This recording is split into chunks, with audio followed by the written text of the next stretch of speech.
Here in part 2, hear more about Cammo's encounter with Bigfoot.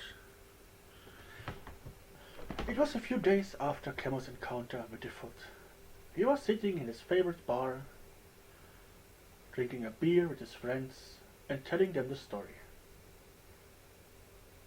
He tried to sound serious so they would believe him, but they just left. Yeah. He didn't mind it. I mean, who could believe this story of him diving down in the woods,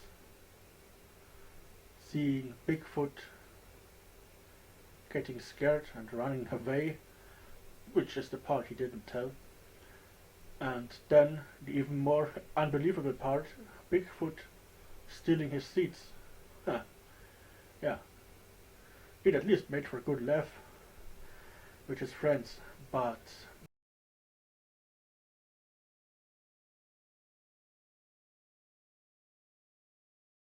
he isn't the kind of man who likes being thought he's a liar. So, having seen enough killing over there in Nam, he decided to bring some proofs. He sold some of his old army stuff and bought himself a used camera.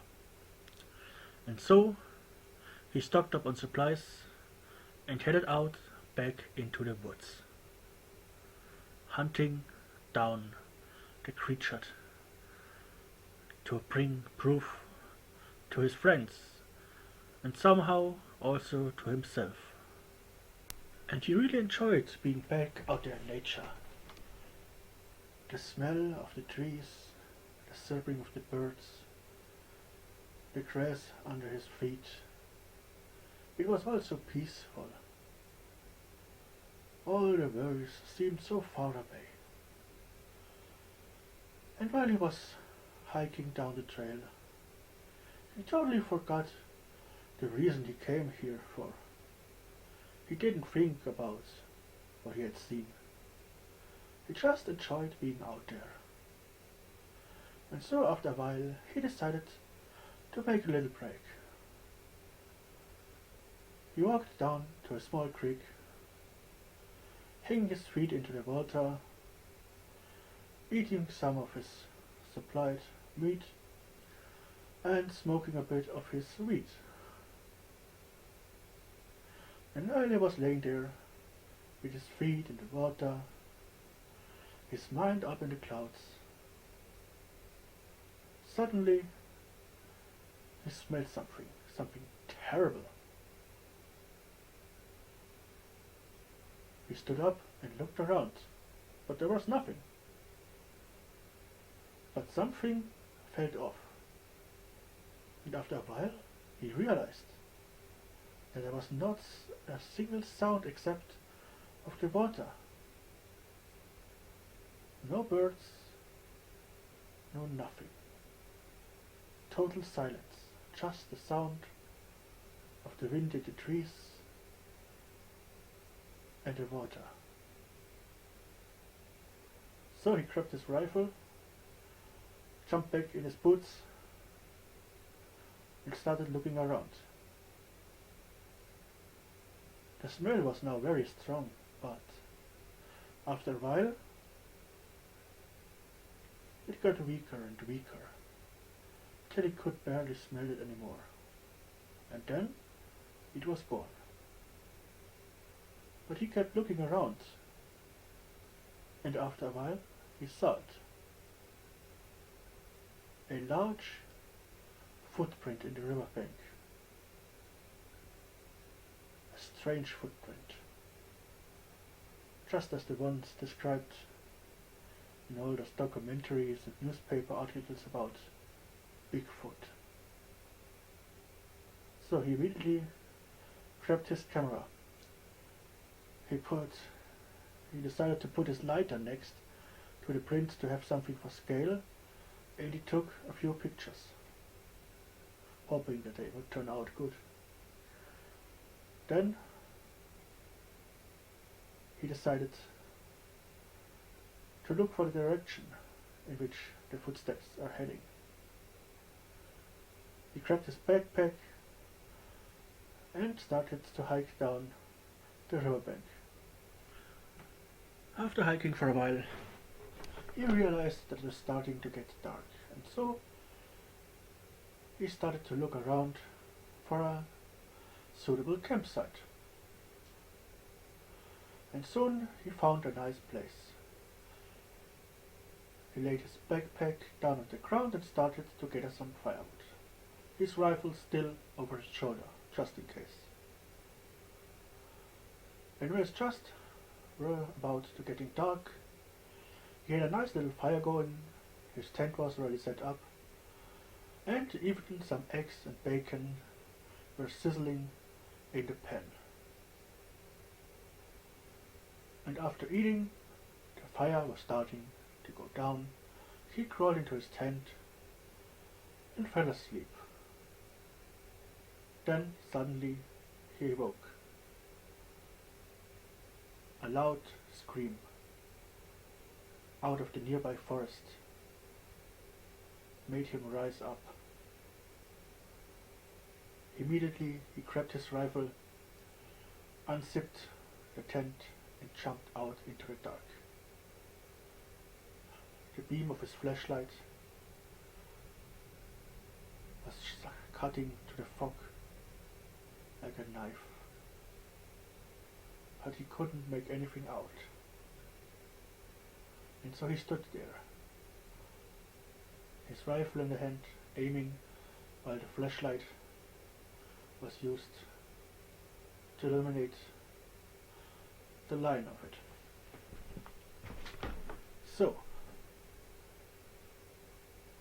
he looked around, and he walked a few steps in the direction from which he thought he heard it, but nothing. And after a while, he decided to return to his tent.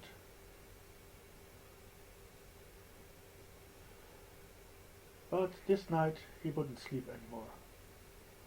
Not with his training. He couldn't sleep while eventually something predatory is lurking around his tent. So he decided to rekindle the fire, to lean on a tree and just wait till the darkness goes away. For the next day, he suddenly decided to put up some tripwires, just in case. And so, after drinking his coffee in the morning, he packed up, broke up camp, and started to hike along, just like he did one day before. And while he was hiking along there, suddenly, from the wind blowing in his direction, he smelled it again. This strong, strange odor he had smelled before. So, he decided to be very careful now. With the wind coming his direction, he knew that if he didn't make a sound, the creature was most likely to be surprised by him. He was an experienced hunter overall, although he hadn't hunted for a while. So he decided to put away his backpack. He took his camera and slowly, step by step, trying to not break a single twig, he walked forwards. He walked for about 5 minutes, but to him it felt like hours. When he reached a little clearing in the forest. The area looked like it was some kind of a wildfire who had lightened the forest for a few years ago, or maybe a storm broke some trees.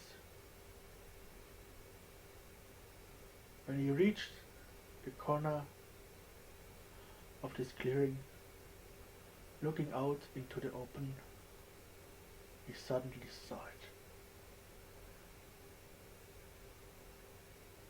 About 200 meters away, on the other side of the clearing.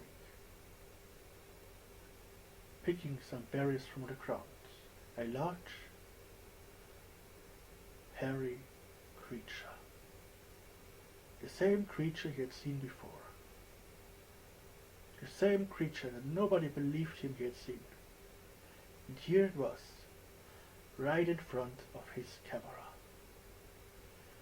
He looked at the viewfinder and made sure everything was right before he pressed the button. He pressed it and click. The sound of the shutter was immediately heard by the creature, who turned around and looked at him. Feel the cold shower run down his neck. But then, a few seconds later, the creature turned around and walked into the deep, dense wood. Meanwhile, he had shot about 3 or more pictures. And now he was confident that finally his friends would believe him. And also, he himself was now sure that he wasn't going crazy, that he could prove what he had seen. So he decided to call it a day and to walk back into civilization. After arriving back home, he immediately gave the film to the development. But him not being an experienced cameraman, the pictures didn't turn out great. They were a bit blurry and the sharpness wasn't perfect. But they were still enough to show his friends that he indeed had seen a Bigfoot. His friends, well, they weren't too impressed from the pictures. But at least they now didn't think he was completely making it up. I mean, some of them probably speculated that he and a friend of his just faked the pictures, but it was enough for them to be convinced to go out with him into the woods to look for themselves. And so he agreed to show them the spot. And that's something for the next story. When he and his friends go on to a Bigfoot expedition to finally bring proof to the world by capturing the foot.